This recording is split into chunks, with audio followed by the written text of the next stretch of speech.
chaos and all of the COVID-19 and all of our lives and schedules, I really feel fortunate that we're all able to meet here today, and that we can start looking at some of these projects we've been working on, including the community health improvement process, and kind of move forward with some of those pieces, which is great.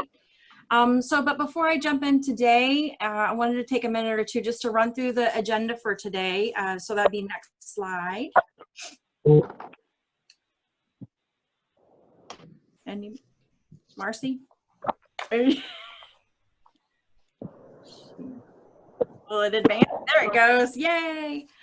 So as I mentioned a few minutes ago, we are taking roll call. Normally we would do that face-to-face in a meeting and go through introductions, but because we are on we have so much data to share with you today, we really wanted to make sure that we get roll call in the chat box, and then move forward from that. We'd really love to hear how you all are all doing. We do have some time at the end of the meeting. We would love to just, stay around for a few minutes and chat, but otherwise, if you can go ahead and put your name, yeah.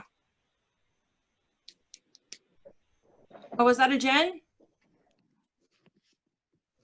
Oh, no. Okay.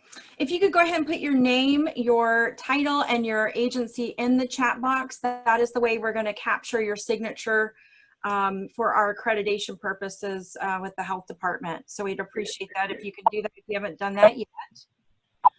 So next, I want to provide on the agenda, provide you with an overview of our community health improvement planning process. Some of you all may not be as familiar on the call today of what we've been doing with that. So just a really brief overview of that. And I know that all of us would have really wanted to share these findings face-to-face rather than webinar, but it is what it is right now. So today we really kind of try to narrow it down to one of the assessments, sharing the findings to one of those assessments to make sure that we can all absorb it and have time to kind of marinate on it and talk about that. So following the presentation of the findings of the community health status assessment, we'll open it up for questions and answers. And I really want to stress that the process that we're using is very interactive. It's very community driven. So we really want to know your thoughts, your questions, and we highly encourage you to participate in the discussion. And it's really important to the process that everybody's ideas are out there. So feel free to jump in, ask questions, or if you prefer to pose questions in the chat box, that works for us too. Stephanie Myers is going to be monitoring that chat box, so that's no problem with us, and we can make sure that to get your question asked out loud with everybody there too. And then after question and answers, we want to open it up to any announcements you might have. And then finally, you probably have noticed on there, we have another May meeting on May 28th, and that's unusual for us because we typically meet monthly. But in order to make sure that we have enough time, on these webinars to present all of the findings, we added an additional Zoom meeting on May 28th. So we are really hoping at that meeting we will finish sharing all of the focus groups and the community survey information that was collected in February and March. We know that you might have schedules and your conflicts for some of those dates, but we really hope that you will try to make it on the call if you were there today, especially so that we can continue getting your perspective through the process.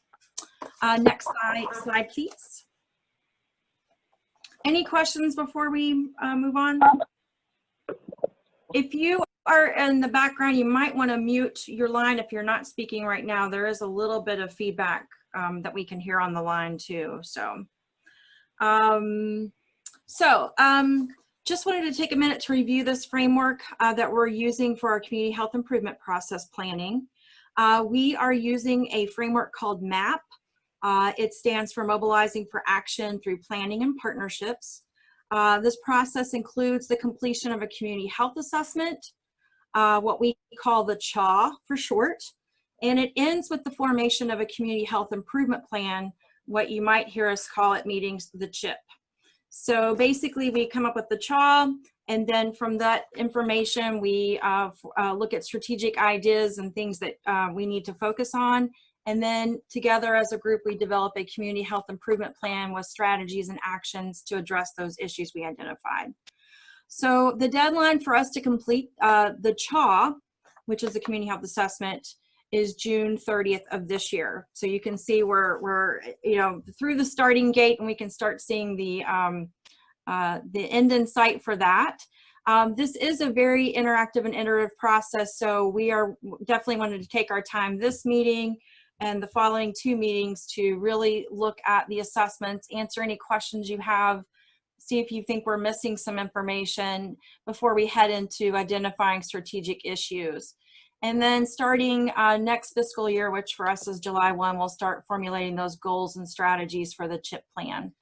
So within the CHA process is 4 MAP assessments: forces of change, community health status assessment, community themes and strengths assessment, and a local public health assessment. So far, we have completed 3 out of those 4 surveys, and you'll notice that the local public health assessment was postponed. We were originally going to conduct a day-and-a-half meeting here April 1st with our internal stakeholders at the health department, and then day 2 with external stakeholders on April 2nd. But with COVID, the stay-at-home orders, there was no way to really conduct that in person. And then we even tried to save the meetings and try to do an online webinar process, but the attention span of everybody at that point was really focused on just, adjusting to the COVID issues and getting used to that.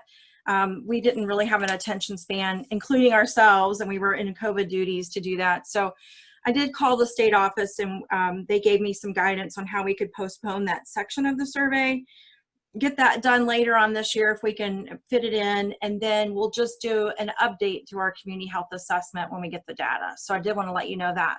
So for the purposes of this meeting today, we're going to review the second one, the second bullet under the MAP assessments, which is the community health status assessment today. And then following that on the 28th, we'll do the forces of change assessment findings, as well as the community themes and strength assessment findings.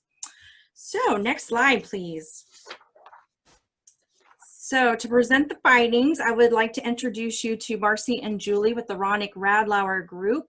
They have been overseeing the completion of our community health assessment since January.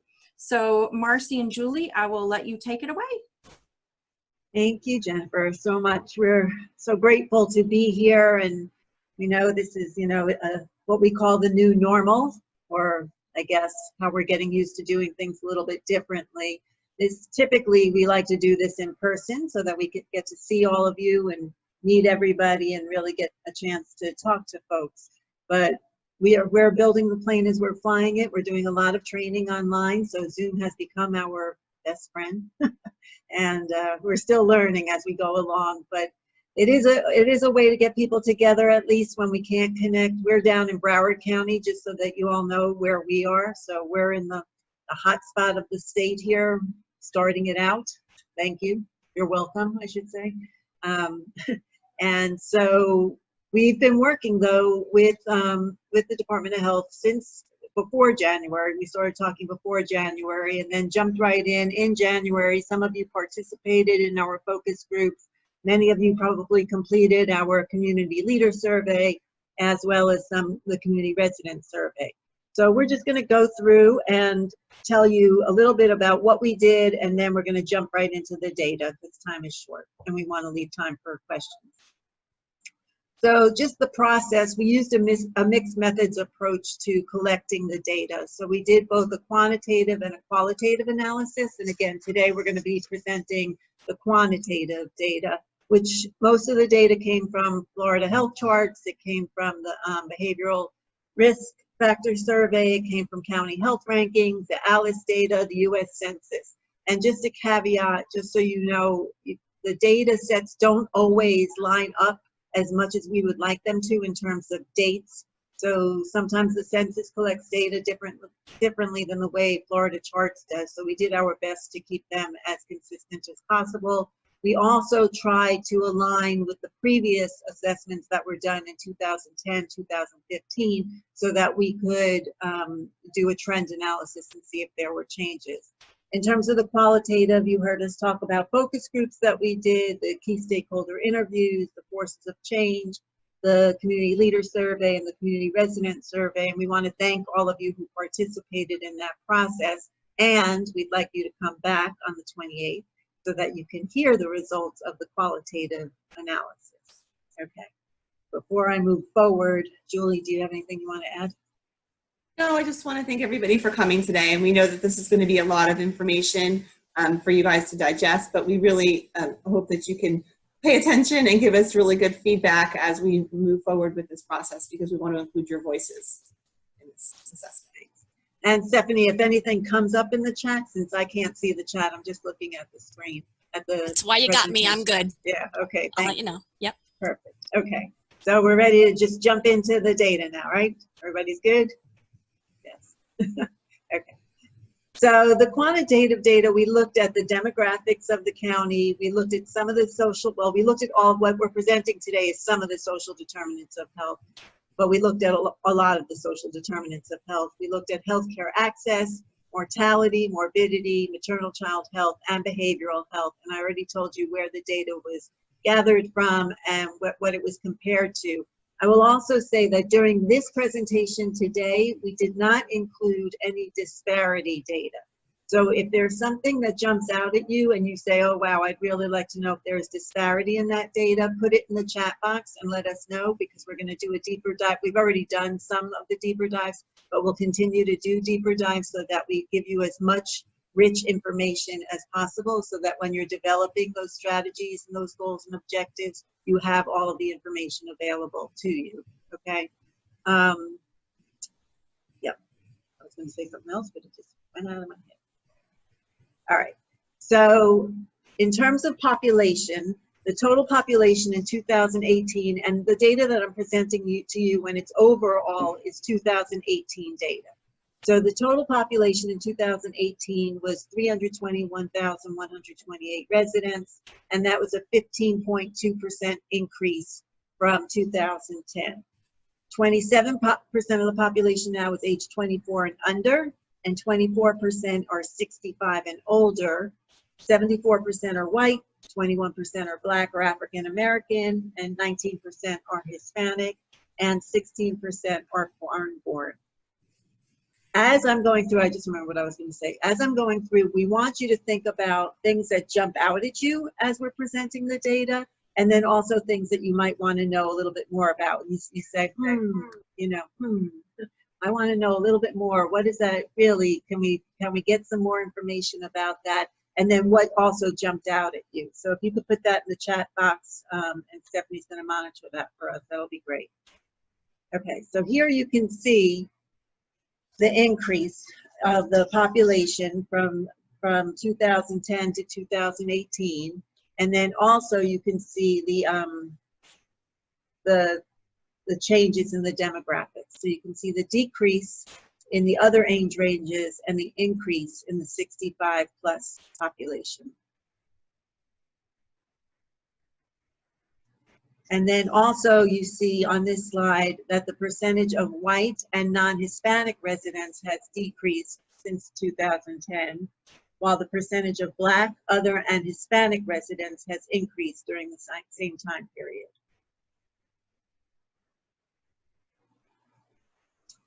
Now I'm going to just dive a little bit into the socioeconomic indicators. And again, this is 2018 data.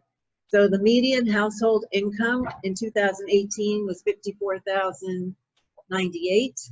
The unemployment rate was 5.7%. In poverty, 11% of people are living below the poverty level in 2018. There were a total of 118,768 households. Of those, 81,576 were family households. And 20.2% of the family households were female head of household where no husband was present. So 20%, 20.2% of the 81,000. And then of those with related children under the age of 18, 23.5% are living below the poverty level. And under the age of 5, 50% were living below the poverty level. I'm just leaving here for 1 second so you can see. Okay, So the median household income and the median age in years have both increased over time. This gives you an average over a 3-year period. So you can see the changes over 3 years, over 3 time periods, I mean.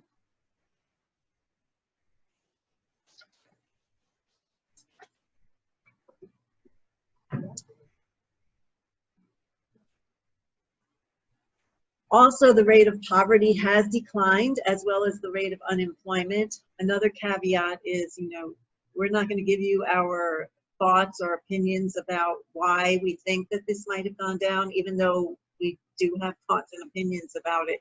But really, that's up to you all to talk about, to discuss, to say, well, what might have been happening over this period of time. For us as public health researchers, this whole, what's going on with COVID right now is like a public health researcher's dream, and then to say, well, this was going on, this is what happened during COVID.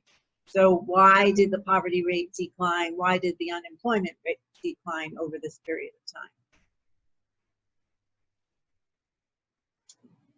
And even though 11% of the population is living in poverty, there's an additional 34% of people who are living in what's called ALICE. And we don't know if everybody's familiar with ALICE, but ALICE stands for Asset Limited, Income Constrained, and Employed. So it's folks who are working, who may or may not own a house or a car, who have limited income, and who may be one crisis away from going into poverty. So, and I apologize, Marcy. I'm going to have to interrupt you just a second. I thought I was unmuted and wasn't, so I'm talking to you happily, and there it was. Edgar's comment earlier was that he was interested in learning more about the disparities in the poverty levels against race and ethnicity. Okay. And I know that that's something that you will, at some point we're going to be getting into, maybe more with the qualitative pieces. So. Yes. No, with the quantitative, we have the drill down data for that we're going to include in the larger report. But if we can hold that till the end, that would be great. Those are the kinds of things that we want to know about at the end. Yeah. Excellent. Okay. So ALICE is a report that's put together by United Way of Florida, and they do it for each of the counties in Florida.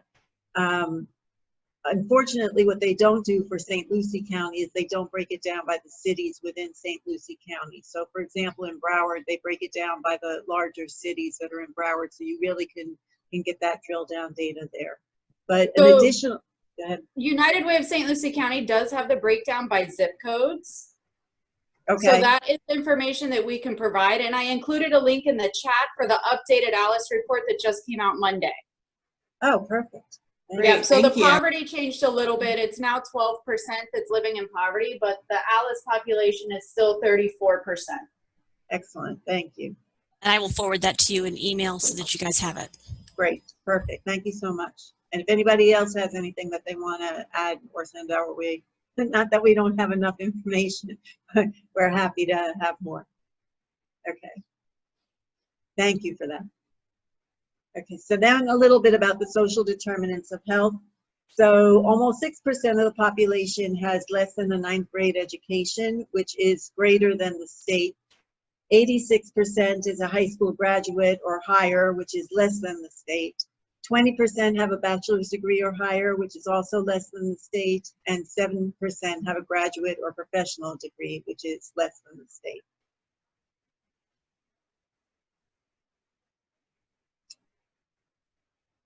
So the percentage of residents who are 25 and over without a high school diploma has actually decreased, which means that more people are getting high school diplomas, and the population that speak English less than very well has also decreased over time. So those are positives. Okay, we're moving into healthcare access. So 85% of the population is insured, and we're going to show you a slide next that shows you the rate of physicians in the county and where we're at. So the rate of dentists, physicians, OBGYNs, and pediatricians has increased over time, whereas the rate of family practice physicians and internists has decreased.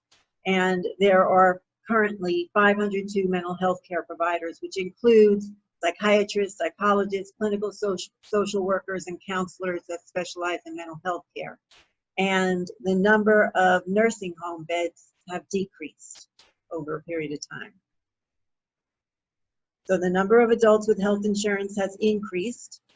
And again, this is an average over a period of years. Each column represents the average. And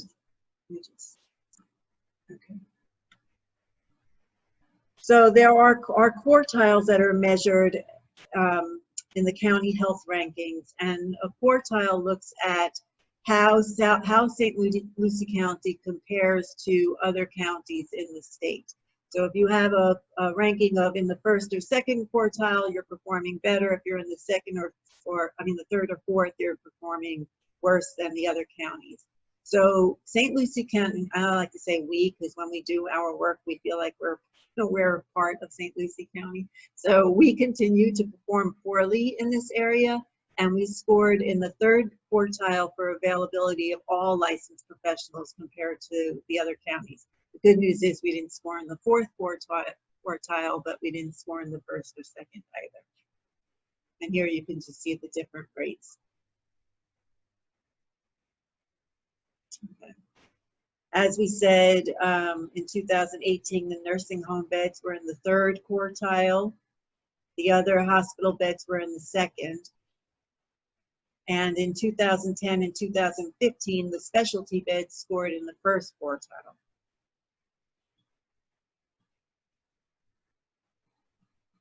All right, we're going to move into mortality and morbidity. So the top 10 causes of death, we're going to show you the chart on the next slides. But heart disease, cancer, chronic lower respiratory disease, stroke, and unintentional injury, those continue to remain the top, the leading causes of death. And being obese or overweight, binge drinking, and smoking remain challenges compared to other counties in the state. And again, this just gives you the definition of what I was talking to about the quartiles, and how we use the quartiles to compare the health data, and that comes from the health rankings on Florida health charts. Okay, so here are the leading causes of death. Again, heart disease, cancer, chronic lower respiratory disease, stroke, unintentional injury, then followed by diabetes, Alzheimer's, chronic liver disease, nephritis, nephrotic syndrome, and then suicide. And on the next slide I'm going to show you, you'll see that compared between 2010, 2015, and 2018. I don't know if anybody's saying they want me to slow down, speed up, or... As of right now, I think we're good. Okay. I'm juggling a couple things here, but I'm not seeing anything along those lines yet. So it's easier to be the speaker than it is to manage the chat box. Some days, yes. Okay, all right. Okay, so this then shows you can see heart disease and cancer have been the top 1 and 2 causes over time. Chronic lower respiratory has remained at 3, stroke has remained at 4, and then you also see unintentional injury, Alzheimer's, and diabetes kind of going back and forth. And then in 2010 also included the nephritis. I'll just leave that there for 1 second so everybody can see that.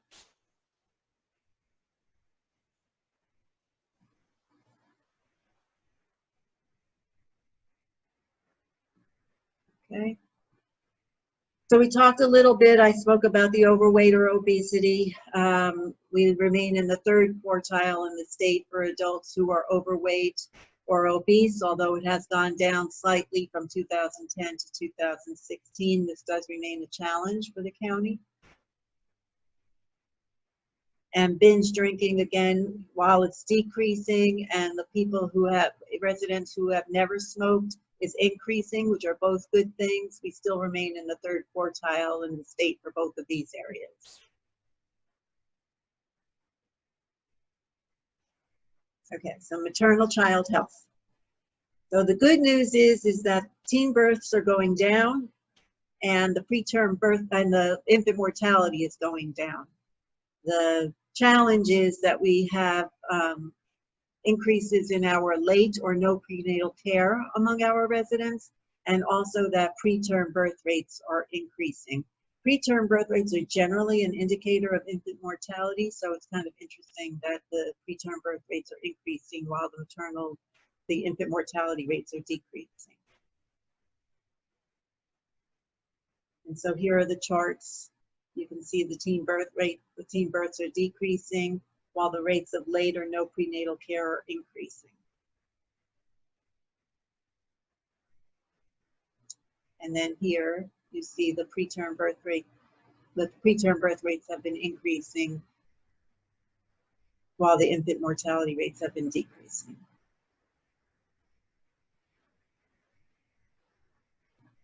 Okay, now we'll talk a little bit about behavioral health. So St. Lucie County ranks in the 4th quartile for psychiatric hospitalizations for ages 25 through 74, and in the 3rd quartile for ages 18 through 24.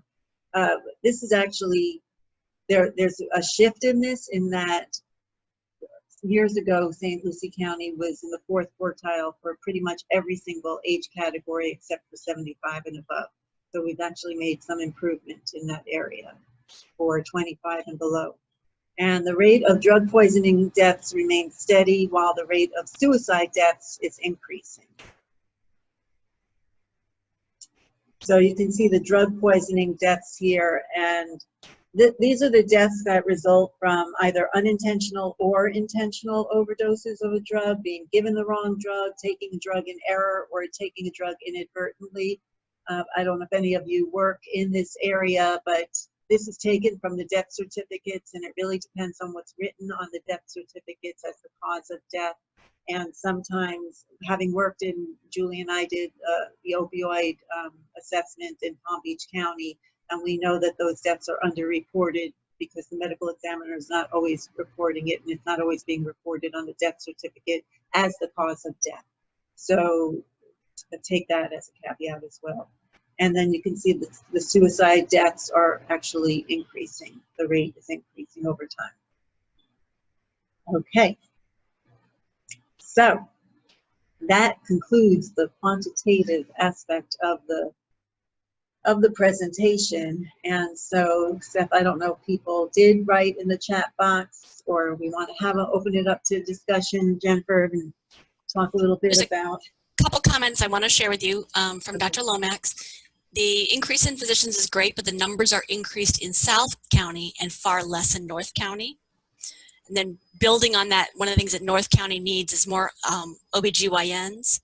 Right now, Loudon Regional Medical Center takes care of more than 200 patients a month that don't have any doctors. So doing more work in that area is going to help shift some of those numbers. Mm-hmm. Great. I'm writing as you're talking. And I'm already got it cut and pasted into an email for you, Thank so you. don't fret.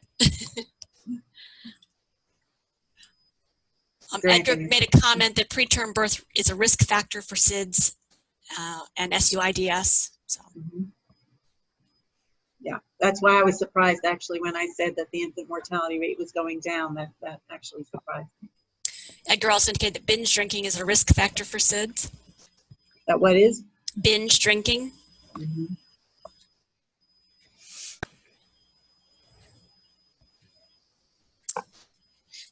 And you guys can unmute yourselves too, since and talk if you like. Something you'd like to share? Any questions that people are coming up with? Anything that jumped out as being a change or to pique your interest? Here, this is Juliette Lomax Homier, and I am an obstetrician by training. I practice now really at FSU College of Medicine. But here's a question that I have. Medical education is really expensive, and when residents graduate, they have $200,000 to $300,000 worth of loans. Is there any way that St. Lucie County could be a loan repayment center to entice young OBGYNs to come and work in this area and have loan repayment as part of their, I guess, their gift to working in an underserved area? The fact that we have so many physicians in South County kind of skews the numbers when it looks like we have an increase in physicians.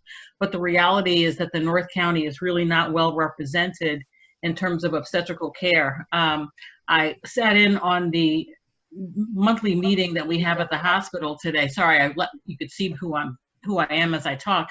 And I was surprised to hear that they called them walk-ins, patients without prenatal care, and it was in the 200s. And it's because they have incomplete care because there's no private physician in St. Lucie County North except one.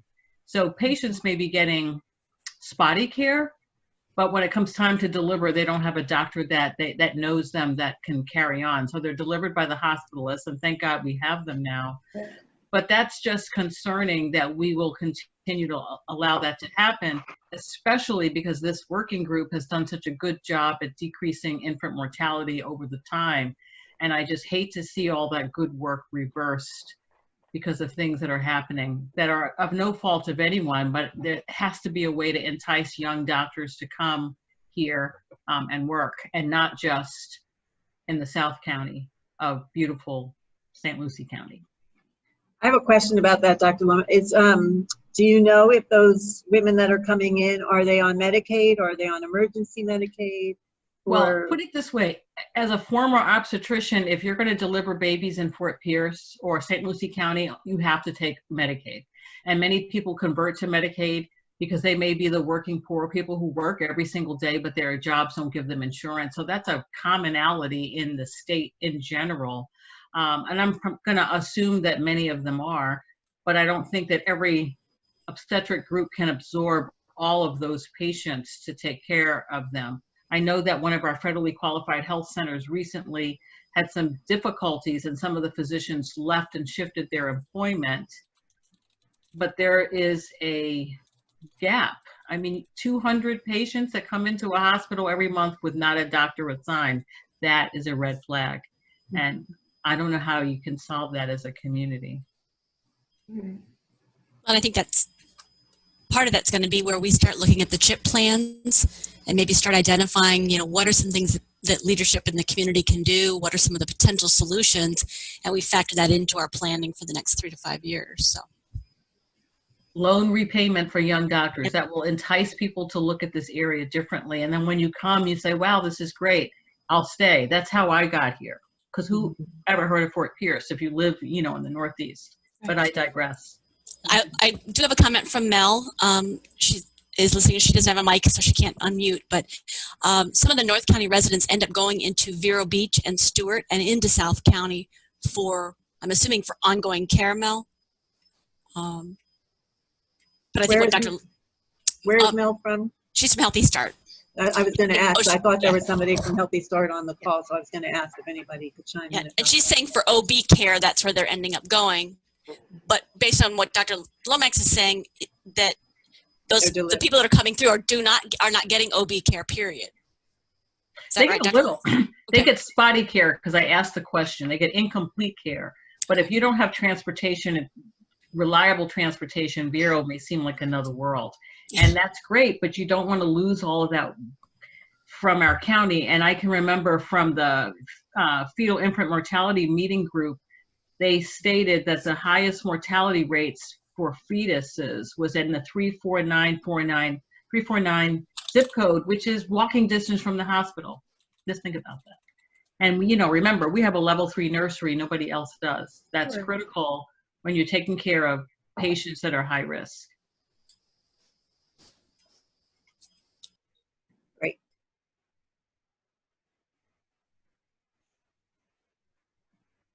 Any other comments, questions? Sorry, I did it to myself again, you guys. I'm sitting here talking happily and nobody can hear me.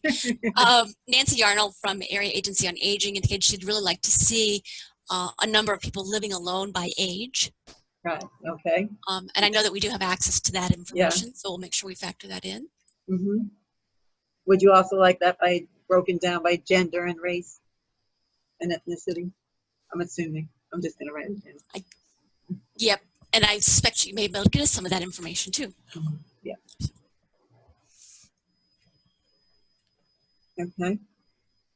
Did anything else jump out at everybody when we were presenting? Surprising? You already knew all of this? One more thing. There's a decrease in primary care. You said that there's a decrease in family physicians. And they could certainly fill a very needed gap especially since the death rate continues to be high with heart disease, cancer, and respiratory problems. So again, it's a matter of being able to recruit people to this area. You're going to have to entice them because they don't understand. Fort Pierce doesn't have Chipotle. What young doctors want to eat, that's the food that they eat. And well, now we have a Chick-fil-A. We've graduated.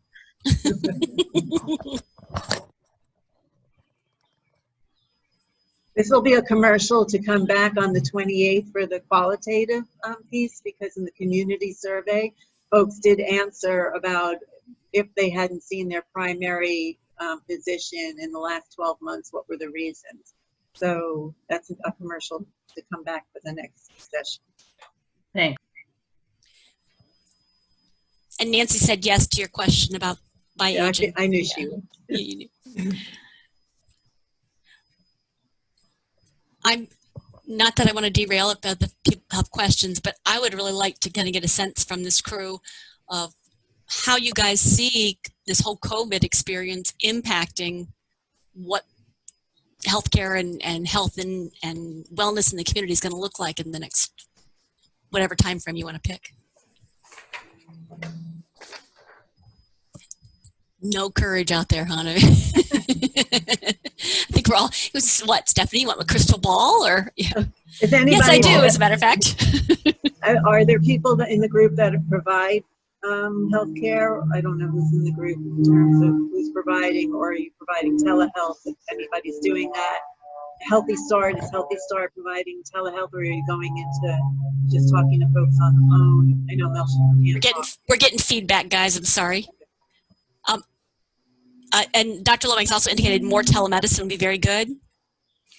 Edgar indicated the number of beds for nursing homes and the number of ICU beds available. Carol's talking also about the Catholic Charities provides behavioral health and healthcare and counseling through their telehealth program. Do you see those services just temporary with COVID-19, or do you see that might stay around after COVID-19? Can you hear me? We can. Hey, okay. We plan to keep it going. Good. After COVID-19. So we can really help, people that have no access to transportation or can't get to an office. So we're ready to keep it going.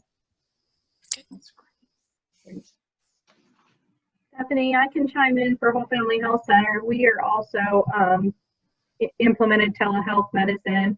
We're offering telehealth services for both behavioral health and primary care, pediatrics for like the older kids. A lot of the younger kids are still kind of coming into the office, but we plan on continuing our telehealth services as long as we're able to still get paid after. I know that there was a lot of changes recently to be able to offer it that have been implemented.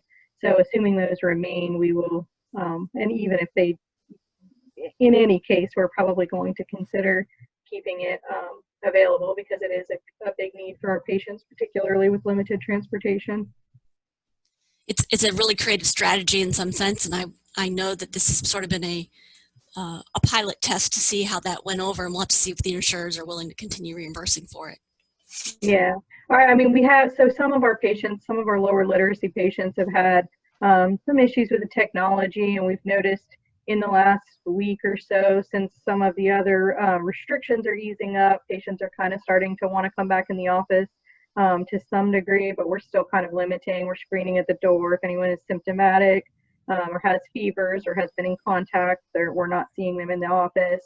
So we're still wearing masks and asking our patients to wear masks and doing all those precautionary measures. But I do see kind of patients starting to increase their visits back in the office throughout the summer as well. Definitely hard to do a cough test or a lab results from virtually. So right. So we have also. Sorry, go ahead.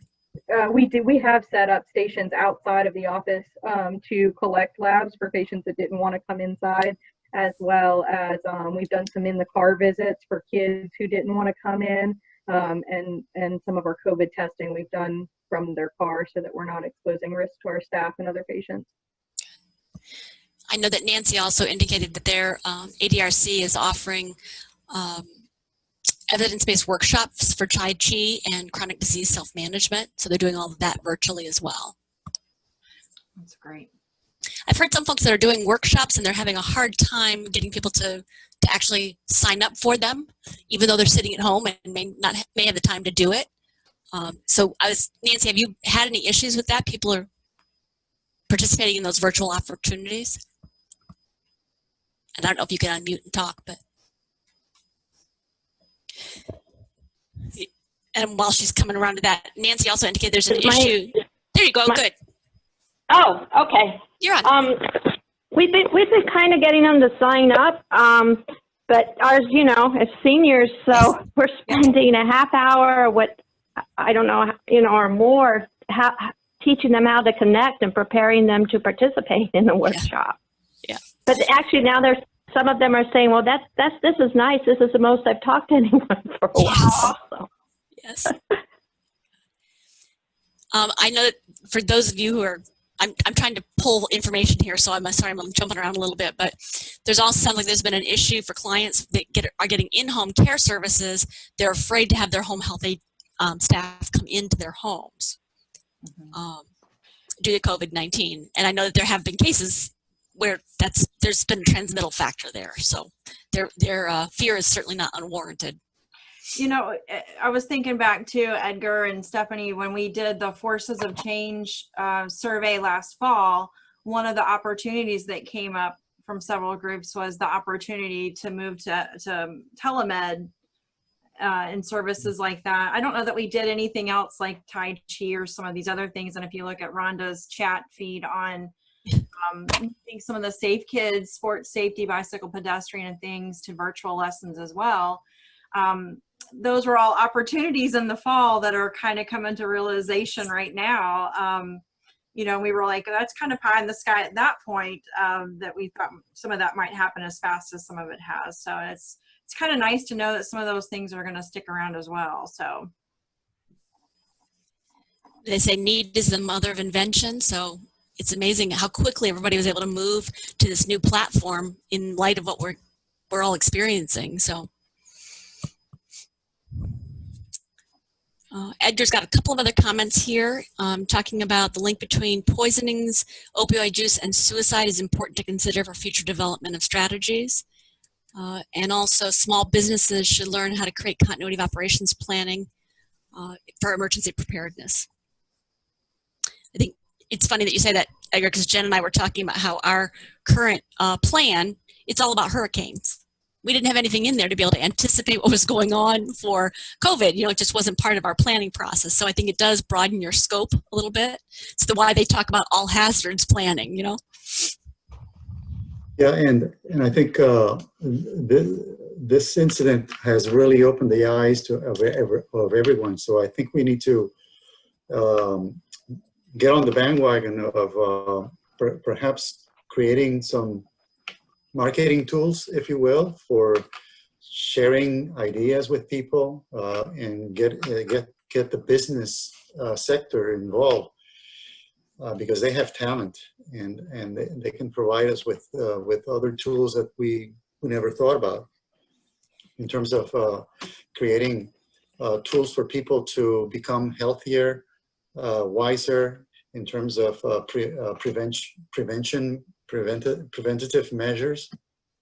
You know, I'm just thinking out loud here, but I think we're probably on the cusp of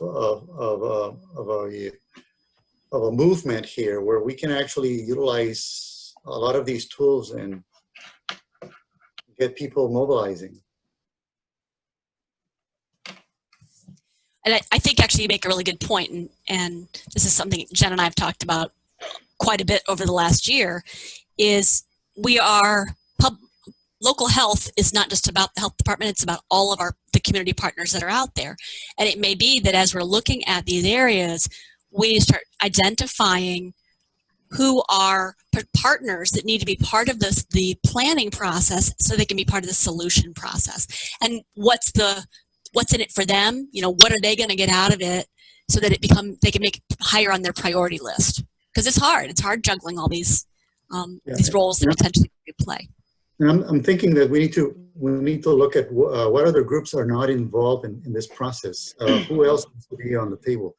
And I keep thinking about our friends in the Native American reservation we have next door. You know, they're our neighbors, and are they involved? And they should be. You know what happened out in the West with people with the Navajo Nation. They are in dire situation. The numbers of people contracting coronavirus in that population itself is greater compared to other ethnicities and other groups. So I think we need to be more creative in inviting them and making them part of this process. And I think that's a fabulous idea. And I know that there's been a lot of folks that have tried to reach out to them, and it's sometimes hard to engage. So we'd love to hear some creative strategies for how we could approach that. I have a question in terms of the business community, George, Edgar, if anybody knows in terms of layoffs or, what's happening in the county in terms of closings, or, I just heard yesterday that Sweet Tomatoes was closing. I don't know if that's throughout the whole state, but if that's going to also have a future impact. So yes, on the one hand, getting them involved in the preventive process, and then on the other hand, are they also then going to be having a pipeline of folks who are going to need behavioral health services and other types of services as a result of the closing? Are you aware of any of that? Anyway? No, but that would be a very good question for our commissioners. Maybe if we can talk to one of them. I'm here. Can you hear me? You can. Okay, great. The smile as soon as he said that. Actually, I have to say, Morales, I think St. Lucie County is in a unique position because we have a lot of manufacturing here, and we have had a couple companies that have had to let some people take some time, but they have been able to pay them. So like Maverick Boats has, Pursuit Boats kind of shut their plant down for a while, but continued to pay their employees. And the A1 Trust Company and Maverick Boats is needing to hire 40 new employees.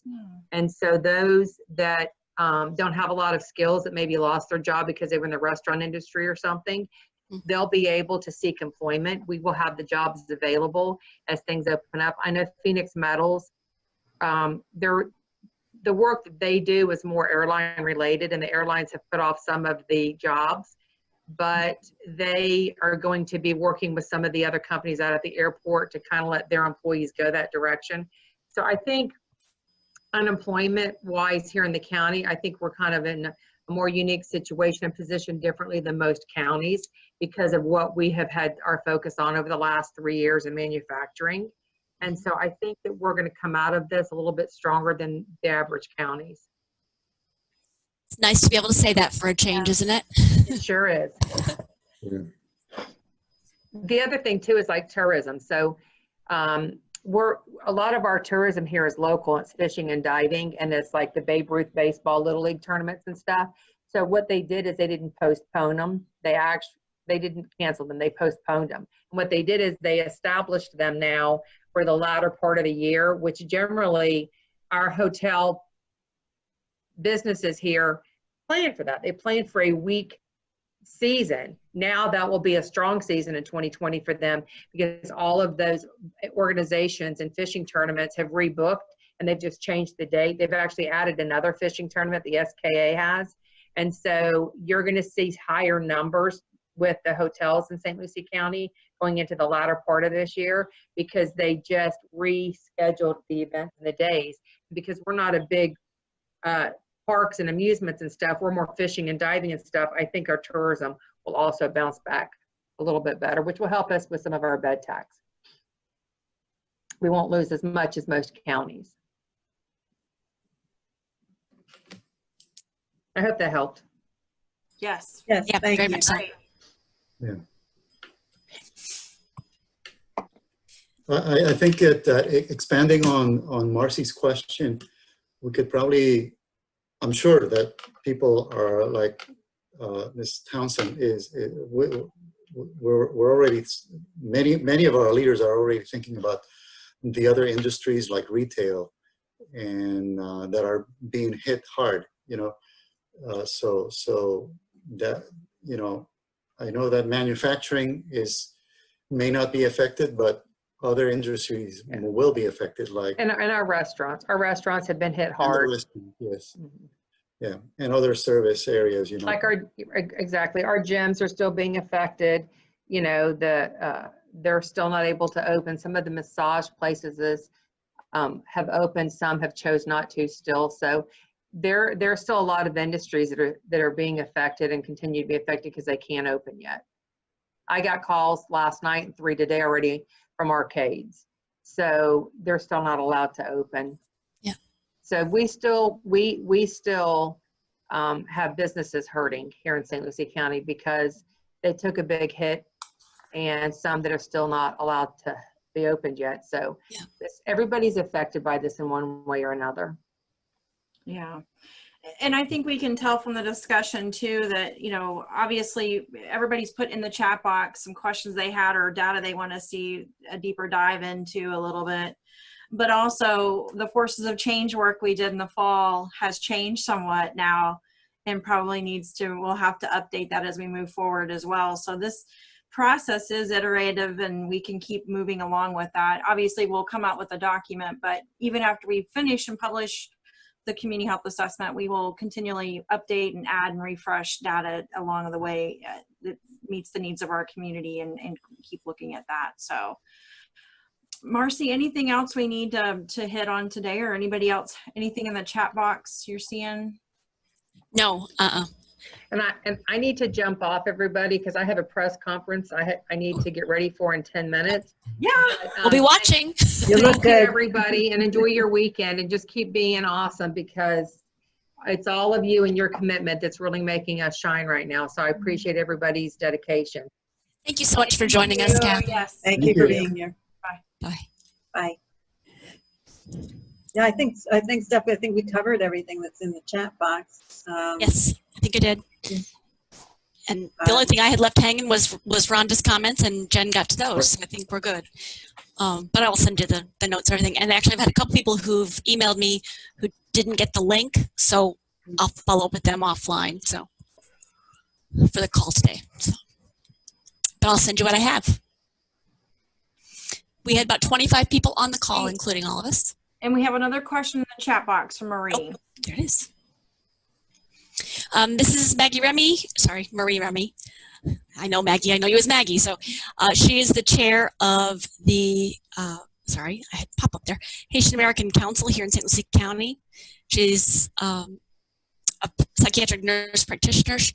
Any way of finding out how many people of Haitian descent or Haitians born of Haitian parents living in St. Lucie County? Yes. Good. We will be able to do that. Is she on now? Yeah, she is. She's just typing and stuff. On the in the focus group with us? Yes, she was. That's her. Okay, excellent. Yep, that's her. Okay, great. Yeah, excellent. Yep. So thanks, Maggie. Yeah. Yeah, we'll make sure they have that. Well, if you have any thoughts even after the call today of things you thought, you know, you'd like to know more about, maybe you thought something was missing and we may have it. So just please, you know, don't hesitate to email Stephanie or I, and we'll work with Marcy and Julie on fleshing out that report a little bit more and making sure we've got information people are interested in having or think we're missing. So next, oh, go ahead. I just say, we will tell you guys that, you know, we had talked about potentially going through all of the data today and decided that if we were, Jen and I just alone were a little overwhelmed by it all, it was just going to be too much to process. So that's why we split it up into two. The next group focuses on the data that we got from the community, and I think it's going to be really fascinating to look at some of the commonalities that come out. So I hope you'll be able to join us on the 28th, and we will get the Zoom link out to you for that meeting as well. Sorry, Jen, go ahead. That's all I had to say. You got it for me. Oh, good. Thank you. I think when you come back on the 28th, again, a commercial to come back on the 28th, but when you come back, you'll be able to see the voice of the residents and a pretty good cross-section of folks that we got to, not including the Native American population, and we're sorry for that. But we did get a pretty good cross-section of the population in terms of their feedback and their interests, including youth. And you'll see how that kind of dovetails with some of the quantitative data that we have here.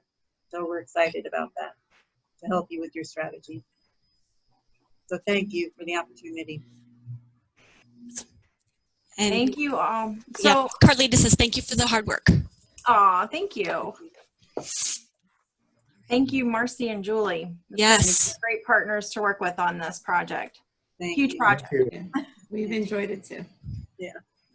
Thanks so much. All right. Thank Thank you, you guys. guys. Have a great rest of your week. Talk Have to a you great later. weekend. We'll see you soon. Bye-bye. Bye-bye. Bye.